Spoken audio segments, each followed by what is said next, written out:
ছুটির দিনেও একাই সারাদিন পার করলাম। শত ব্যস্ততার মাঝেও শীতের সকাল থেকে দুপুর পর্যন্ত সংসারকে পরিপাটি করি। রাধে রাধে বন্ধুরা, কেমন আছো তোমরা সবাই? আশা করি ভীষণ ভালো আছো। আমরাও কিন্তু খুব ভালো আছি। আজকে হচ্ছে সোমবার, তোমাদের সাথে নিয়ে আজকের ব্লগটা শুরু করছি। সাথে থাকো, আজকের ব্লগটা তোমাদের খুব ভালো লাগবে। এগুলো কালকে জামা কাপড়গুলো কেচেছিলাম, সকাল সকালে চলে এসেছি ছাদে মেলে দিতে। একটু দেরি করে উঠেছি বলতে পারো, ছুটির দিন সেই জন্য।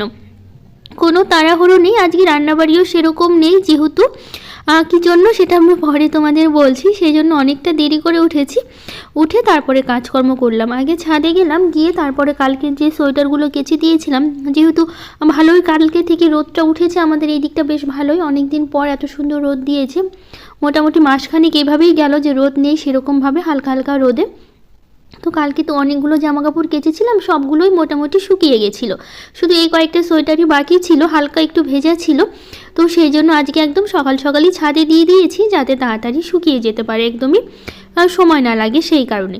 তো যাই হোক, এই যে ছাদে দিয়ে আসলাম, দিয়ে এসে তারপরে কাজকর্মগুলো শুরু করছি। আজকে জানো তো সারাটা দিন একাই পার করেছি। ছুটির দিন, বাবানেরও ছুটি আছে, বাবানের পাপারও ছুটি আছে আজকে দুজনেরই। তারপরেও সারাটা দিন আমাকে একা একা পার করতে হলো। কারণ হচ্ছে আজকে বাবানের পাপার স্কুল থেকে পিকনিক আছে। প্রতি বছর ওরা পিকনিকে কিন্তু যায় বাবানের পাপার স্কুল থেকে। এই সময়টা প্রতি বছরই পিকনিক হয়, মানে যেটা মানে এগুলো হচ্ছে স্কুলে যে স্টাফগুলো আছে তাদেরকে নিয়ে পিকনিকটা হয় যেহেতু। তো সেই কারণে হচ্ছে বাবানের পাপা আজকে যাবে পিকনিকে। তারপরে কি বলো তো, বাবানকে আবার সাথে নিয়ে যায়, প্রতি বছরই নিয়ে যায়। মানে একটু বড় হওয়ার পর থেকে বাবান মানে যতদিন মানে একা একা হাত দিয়ে খাওয়া শিখেছে, মানে 3-4 বছর ধরে আর কি বলতে পারো। বাবানকে 3 বছর হবে হয়তো, এবার দিয়ে 3বার হবে। তো যাই হোক, বাবানকে সাথে করেই নিয়ে যায় বাবানের পর। সবাই যাদের মানে কাছাকাছি যারা আছে স্টাফগুলো, ওদের বাচ্চাগুলোও নিয়ে যায় যেহেতু। আর যেহেতু স্টাফগুলো ফ্যামিলি নিয়ে যায় না কেউ, শুধু কেউ চাইলে বাচ্চা নিয়ে যেতে পারে। তো সেই জন্য বাকিরা অনেকেই নিয়ে যায়, সেই কারণে বাবানের পাপাও বাবানকে নিয়ে যাবে আজকে হচ্ছে পিকনিকে। তো যাই হোক, তো সেই কারণে ওরা সকাল সকালই বেরোবে পিকনিকের জন্য। তো যাই হোক, তো সেই জন্য সারাটা দিন একাই আজকে পার করেছি। ছুটির দিন মনটা একটু খারাপই লাগছিল, যেহেতু প্রতিটা দিন যেহেতু একা একাই সময়টা পার হয়ে যায় আমার এই কাজকর্মের মধ্যে দিয়ে। সারাটা দিন তো একাই থাকি, যেহেতু বাবানও স্কুলে যায়, বাবানের পাপাও স্কুলে যায়, দুজনেরই স্কুল থাকে সারাটা দিন। সেই সকাল 10টা থেকে বিকেল 4টে পর্যন্ত একাই আমাকে কাটাতে হয়। তারপর তো চলেই আসে ওরা, 4টের মধ্যে বাবানও চলে আসে, যেহেতু বাবানের 4টের দিকে ছুটি হয়ে যায়।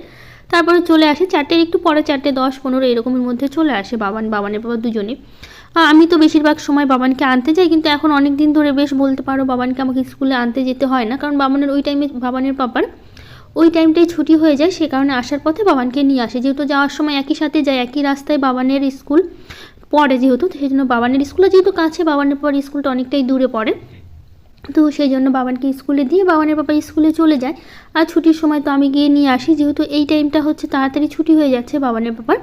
অনেক সময় ছুটি হয় না, যেদিন ছুটি হয় না সেদিন তো আমাকে নিয়ে আসতে হয়। তো যেহেতু এখন ছুটি হয়ে যাচ্ছে, মানে মোটামুটি এইবার মানে শুরু হয়েছে ক্লাসটা যেহেতু জানুয়ারি থেকে, তারপরে আমি এখনও পর্যন্ত স্কুলে যাওয়া হয়নি, কারণ এই কটা দিন বাবানের পাপাই বাবানকে নিয়ে আসা দিয়ে আসা দুটোই করেছে, সেই কারণে। তো যাই হোক, তো প্রতিদিন তো আমাকে একাই কাটাতে হয়। তো যাই হোক, এখন হচ্ছে ওই আজকে ছুটির দিন, তারপরে বাবানের বাবা থাকবে না, মনটা খারাপই লাগছে, যেহেতু পিকনিক যেতেই হবে স্কুলের থেকে। তো সেই জন্য দুজনেই যাবে, তো সেই জন্য তাড়াহুড়ো করে কাজকর্মগুলো করছি, কারণ ওদের আবার রেডি করতে হবে। সকালবেলা একটু টিফিন করে দেবো, ওরা খেয়ে দিয়ে তারপরে বেরোবে, ওখানে গিয়ে আবার টিফিন দেবে, তারপর তো আবার রান্নাবাড়ি করে দুপুরের পর বিকেলের দিকে খাওয়া দাওয়া, পিকনিকে খাওয়া দাওয়া হবে। তো যাই হোক, এদিকে সকালবেলা উঠে বাসি কাজকর্মগুলো করলাম, কিছুটা ঝাড়টা দিলাম আর উঠানটা ঝাড় দিয়ে দিয়েছি। তো বাবানের পাপা ওরা হচ্ছে যাবে, তো সকাল সকালই রান্নাবাড়ি একটু কিছু একটা করে নেব, করে দিয়ে তারপর ওদের খাইয়ে তারপরে হচ্ছে পাঠাবো।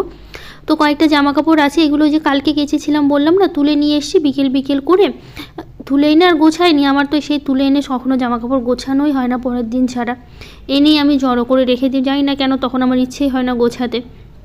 বিকেলবেলা একটু হাঁটাহাঁটি নিয়ে থাকি, তো বিকেলবেলা অনেকক্ষণ, মোটামুটি 2 ঘন্টার মতো আমি বাড়ির সামনে যে জায়গাটা আছে না, ওখানে 2 ঘন্টা পুরো প্রতিদিনই 2 ঘন্টা প্রতিদিনই হাঁটা হয়। অনেক সময় 1 ঘন্টা 1.5 ঘন্টা হয়ে যায়, মানে সেটা মানে কাজের উপরে বা কেউ আসা যাওয়া করলে সেই উপরে ডিপেন্ড করে যেহেতু। তারপর আমি চেষ্টা করি 2 ঘন্টা প্রতিদিন হাঁটার জন্য। তো সেই জন্য হাঁটার পর না, তখন আর বিকেলবেলা এনার্জি থাকে না যে আমি কোনো কাজকর্মগুলো করি, মনে হয় হাত পা ব্যথা হয়ে গেছে। 2 ঘন্টা হাঁটা কম ব্যাপার বলো, একটানা যদি 2 ঘন্টা হাঁটি। দেড় ঘন্টা তো হয়েই যায়, আর দেড় ঘন্টা মানে 2 ঘন্টা একটু কম হয় অনেক সময়, যেহেতু প্রতিদিন তো একরকম যায় না, কিন্তু চেষ্টা করি 2 ঘন্টা হাঁটার, কিন্তু বেশিরভাগ সময় 1-1.5 ঘন্টায় একটু বেশি হয়ে থাকে। তো যাই হোক, তো সেই কারণে না বিকেলবেলার কাজকর্মগুলো করতে ইচ্ছে করে না। তো যাই হোক, এইদিকে হচ্ছে আমি জামা কাপড়গুলো গুছিয়ে আপাতত রেখে দিলাম, আলমারিতে তুলে নিই, পরে তুলে নেব। তারপরে স্নান করে নিয়েছি, স্নান করে যে পুজো দিচ্ছি, সকাল সকালই স্নান করে নিলাম, যেহেতু একা একা থাকবো তো ভাবলাম কি সকাল সকালই কাজকর্মগুলো নিয়ে বসে থাকি, নইলে ভালো লাগবে না, একা একা বাড়িতে থাকবো, কাজকর্মগুলো করব। আবার জানি না কেন আমার একা একা কাজকর্ম করতে ভালো লাগে না, মানে যতক্ষণ ওরা থাকছে কাজকর্ম করছি, কথা বলছি ওদের সাথে, ভালো লাগছে, কিন্তু ওরা চলে যাওয়ার পর না তখন আর কাজ করতে আমার ইচ্ছা করে না। তো সেই কারণে তোমরা তো সবসময় দেখো সকালবেলায় আমি সব কাজকর্মগুলো করে নিই। তো যাই হোক, এদিকে স্নান করলাম, পুজো দিলাম, তুলসী গাছে জল দিলাম, আবার কয়েকটা আবার জামা কাপড়ও কেচেছি আজকে। তো সেই জন্য বেশি নেই, কয়েকটা কেচে দিয়েছি, রোদ ভালো ছিল তো ভাবলাম একটু কেচে দিই। দেখো সকালবেলা যখন মেললাম তখন একটু সকাল সকাল ছিল, দেখে জামা কাপড়গুলো মেলতে আসলাম, তখন রোদ ছিল না, কিন্তু একটু বেলা হতে হতেই দেখো কত সুন্দর রোদ উঠেছে। এইটুকু কাজকর্ম করতে করতে বেশ ভালো রোদ দিয়েছে। তো এই সোয়েটারটা পরে কাজকর্ম করা হয় সব সময়, তো ভাবলাম এটা সোয়েটারটা একটু কেচে দিই। কালকে কাচতে চেয়েছিলাম, কালকে আরেকটা সোয়েটার কেচে দিয়েছি, যেটা সব সময় পরে কাজকর্মগুলো করি। তো ভাবলাম একই দিনে দুটাই কেচে দিলে তখন আবার ধরো শুকাবে না, তখন কোনটা ছেড়ে কোনটা পরবো, তখন ঘরেরগুলো বের করে পরতে হবে। তো সেই জন্য কালকে আর কাচিনি, ভাবলাম আজকেই কেচে দিই। তো এই সাথে বাবানের প্যান্ট আছে, এগুলোই কেচে দিলাম, দিয়ে এসে তারপরে চলে এসেছি রান্নাঘরে। তো ভেবেছিলাম সকালবেলায় কি করব, তো বাবানের বাবা বললো কি একটু রুটি করে দাও, আর কালকে রান্না করেছিলাম মাংস রান্না করেছিলাম, মানে মাটন রান্না করেছিলাম, সরি চিকেন তো যেহেতু বাবানের বাবা খায় না, আমাদের অবশ্য মাঝে মধ্যে নিয়ে এসে দেয়, আমি বাবান খাই। তো চিকেন যেহেতু খায় না, তো মাটন এনেছিল কালকে, তো সেই কারণে না ওই হচ্ছে মাটনটা অনেকটাই থেকে গেছে, রাতে খাওয়া হয়েছে শুধু একবার, একটু বেশি করেই এনেছিল, অনেকটাই থেকে গেছে। তো বাবানের বাবা বললো আজকে যদি ওদের পিকনিকেও মাটন খাওয়া হবে। তো যাই হোক, বাবানের বাবা বললো কি একটু রুটি করো, সকালবেলা রুটি খেয়েই যায়, সব প্রতিদিন তো ভাত খাওয়া হয়, তো সেই জন্য একটু রুটি করো, রুটি দিয়ে মাংস দিয়ে বেশ ভালো লাগবে খেতে, আমার বেশ ভালো লাগে রুটি দিয়ে মাংস দিয়ে খেতে, কিন্তু বেশ লাগে, লুচি দিয়ে মাংস দিয়ে খেতেও বেশ ভালো লাগে। আর রুটি খেতে আমার বরাবরই খুবই পছন্দ, কিন্তু বাবানের পাপা না রুটি খেতে পারে না, ওর অতটা পছন্দ না রুটি খেতে, আজকে অবশ্য নিজে থেকেই বললো রুটি করার জন্য, কিন্তু বাবানের পাপা রুটি খেতে একদমই পছন্দ করে না, তো সেই জন্য রুটি করা হয় না বেশি আমাদের। একার জন্য আমি 2-1টা কখনো কখনো করি, যখন ইচ্ছা হয়, মাঝে মধ্যে করি অবশ্য, আর সবসময় একই রকম খেতে ভালো লাগে না, আর বারবার না ভাত খেতে সত্যি বলতে আমার পছন্দ না, রুটি খেতে আমার বেশি ভালো লাগে, কিন্তু বাবানের পাপা খায় না দেখে আমার আর রুটি করা হয় না সেরকমভাবে। তো আজকে আবার নিজে থেকে বললো রুটি করতে, তো সেই জন্য ভাবলাম তাহলে রুটি করি। তো রুটি আর মাংস এটাই খাওয়া হবে আমাদের সকালবেলা।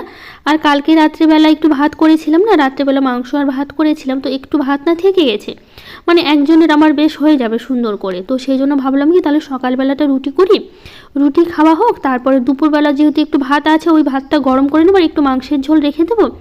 আর মাংস হলে না অন্য কিছু খেতে সত্যি ভালো লাগে না, আমার ইচ্ছাও করে না, একটু বেগুন ভাজাও আছে, কালকে রাত্রে মাংস আর বেগুন ভাজা করেছিলাম, বেগুন ভাজা থেকে গেছে, তো ভাতও থেকে গেছে, ঝোলও থেকে গেছে, তো সেই জন্য ভাবলাম কি তাহলে দুপুরবেলা হচ্ছে আমি একটু মাংসের ঝোল রেখে দেবো, মাংসের ঝোলটা গরম করে নেবো, ভাতটা গরম করে নেবো, ওটা দিয়ে আমার দুপুরে হয়ে যাবে, যেহেতু আমি একাই থাকছি, বাবানের বাবাও থাকছে না, বাবানও থাকছে না, যেহেতু ওদের আস্তে আস্তে সন্ধ্যা প্রায় হয়ে গেছিলো। তো যাই হোক সেটাই মানে ভেবে রেখেছি, তো সেই জন্য রুটি করছি, সকালবেলা খাওয়া হবে। তো ওইদিকে বাবানের বাবান ওরা স্নান করছে, গরম জল বসিয়ে দিয়েছে, 11টার দিকে ওরা বেরিয়েছিল, মানে সকালই বেরিয়েছে পিকনিকের জন্য, তো সেই কারণে হচ্ছে আমি এইদিকে হচ্ছে সবটা করছি, ওরা ওইদিকে স্নান করছে। তো দেখো মাংসের ঝোলটা কিন্তু অনেকটাই থেকে গেছে, সকালবেলা এতটা লাগেনি আমাদের খেয়েও, আমি একটু রেখে দিয়েছিলাম দুপুরের জন্য, আমার একার জন্য। তো খাসির মাংস যেহেতু গরম না ছাড়া ভালোও লাগে না, তার মধ্যে এখন ঠান্ডা, আরও গরম ছাড়া তো সম্ভবই না। তো যাই হোক এদিকটা ভালো করে গরম করে নিলাম, তারপর এখন 3টে প্লেটে বেড়ে নিচ্ছি, 3টে থালাতে 3 জনের জন্য। তো এখন এই যে 3টে করে রুটি দিচ্ছি, আর বাবানের 2টো দিলাম, এখন হচ্ছে ছিঁড়ে দিচ্ছি, যেহেতু বাবার না ছিঁড়ে খেতে পারে না, ও ছিঁড়ে দিতে হয়, রুটি লুচি এগুলো একটু ছিঁড়ে দিলে ওর ভালো হয় খেতে। তো এখন খেতে দিয়ে দিয়েছি, তারপর এই দিকটা হচ্ছে বাবানের পাপাকে দেবো, আর বাবান বলছে ও টিভি দেখতে দেখতে খাবে, সেই জন্য ওকে টিভির ঘরে দিয়ে আসলাম, ও টিভি দেখছে আর হচ্ছে খাচ্ছে। তো এইদিকে দেখো বাবানের পাপা কাণ্ড, মাংসগুলো আমাকে উঠিয়ে দিচ্ছে, সবসময় এরকমই করবে, মানে ওর প্লেটে দেবো, ও আমার প্লেটে উঠিয়ে দেবে, ওটা ওর মানে সবসময় অভ্যাস, মানে দিতেই হবে। তো যাই হোক এদিকে বাবানকে জল দিয়ে আসলাম, যেহেতু ওকে জল দেওয়া হয়নি, রুটি দিয়ে চলে এসেছিলাম। তো এইদিকে বাবানের পাপা খাচ্ছে, আমি খেতে বসবো, তো 3 জনের খাওয়া দাওয়া হলো, এদিকে বাবান স্নান ওরা তো সবাই করে নিয়েছে, তারপরে হচ্ছে এদিকে বাবানকে এখন রেডি করে দিয়েছি, ওকে রেডি করে দিব। ভেতরে একটা সোয়েটার পরেছি, উপর আরেকটা সোয়েটার পরিয়ে দিয়েছি, দুটো সোয়েটার পরিয়ে দিলাম। যেহেতু ঠান্ডা লাগবে, তার বিকেল বিকেল আসবে, ওখানে গিয়ে বাবানের বাবাকে বললাম একটা সোয়েটার খুলে দিও, রোদ উঠেছে, তারপরে বাইকে গেলে না বেশ ঠান্ডা কিন্তু লাগে। তো ওরা হচ্ছে চলে যাবে, আমার তো সারাটা দিন এইভাবেই কেটে গেল। তো দুপুরবেলা খেয়েছি, আর রাত্রেবেলা তো সেরকম কিছু করা হয়নি। ওরা খাওয়া দাওয়ার পর বলছে খিদেই পানি, রাত্রেবেলা আমি মুড়ি খাবো, বাবানের বাবা বলছে। তো রাতে কী করবো, ডাল সেদ্ধ আর মুড়ি দিয়ে কিন্তু আমাদের রাতটা পার হয়েছে। সারাদিন তো আর কোনো কাজকর্ম ছিল না, এইভাবেই পার করে দিয়েছি। আর যেহেতু সেভাবে ভালো লাগছিল না, একা একা ছিলাম, তো ওভাবেই লাগছিল। তো বিকেলবেলা হাঁটাহাঁটি করলাম, বিকেলবেলা ওরা আসলো বাবানের বাবা এসে, তারপরে যে পড়াশুনো সন্ধ্যা দেওয়া, তারপর রাতে যে বললাম ডাল সেদ্ধ করেছি আর মুড়ি, রাতের আমাদের এটাই খাওয়া দাওয়া হয়েছে। আর কড়াইতে একটু মাংসের ঝোল থেকে গেছে, কড়াইটা আর পরিষ্কার করলাম না, যেহেতু আবার গরম করতে হবে, সেই কারণে কড়াইটা ওভাবেই থাক। রান্নাঘরটা পরিষ্কার করে নিচ্ছি। তো যাই হোক, আজকে ছোটো একটা ব্লগ তোমাদের সাথে শেয়ার করলাম, কেমন লাগলো জানিও। আজকের মতো টাটা, দেখা হবে নতুন একটা ব্লগে।